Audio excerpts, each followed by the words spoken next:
చాలామంది తాము అనుకున్న కోరికలు నెరవేరాలంటే కాలభైరవుడికి ముడుపు కట్టుకుంటే నెరవేరుతాయి అంటున్నారు కదా! కాలభైరవుడికి ఏ విధంగా ముడుపు కట్టాలి? కాలభైరవుడి దగ్గర వచ్చేసరికి ముడుపు అనే విధానంలో నల్లటి వస్త్రంలో ఓకే. చక్కగా తెల్లటి బియ్యము, అందులో రాళ్ళు, బెడ్డలు, గుడ్లు ఉండకూడదు. ఓకే.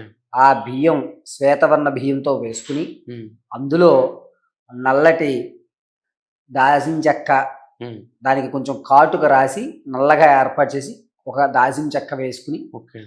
ఆవాలు కాస్తన్ని ఆవాలు వేసుకుని, మీ మనోవాంఛను చెప్తూ హ్మ్. అందులో ఒక పసుపు కొమ్ము, అదేవిధంగా రూ. 21 కాయిన్‌లు హ్మ్. అందులో పెట్టి, కాలభైరవుడికి క్రాస్‌గా మనం ముడిపు కట్టుకుని, హ్మ్.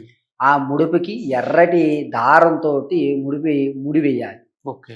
ముడి వేసుకున్న తర్వాత కాలభైరవ సాధన ప్రారంభం చేసుకోవాలి. ఓకే. చేసిన తదనంతరం మీ కోరిక ఫలించిన తర్వాత, ఈ బియ్యము ఇవి ఏవైతే ఉన్నాయో, ఈ రూ. 11 పక్కగా పెట్టుకుని, రూ. 21 గాని, రూ. 11 గాని మీ స్తోమత అవి పక్కగా పెట్టేసుకుని, ఓకే. ఇవన్నీ మిక్సీ బట్టి ఓకే. దోసెల కింద వేయించాలి. ఓకే. ఆ దోసెలను కుక్కలకి రాత్రి వేళ 10 తర్వాత సమర్పించాలి. ఈ ఓకే. రూ. 11 ఉన్నాయి చూసారా?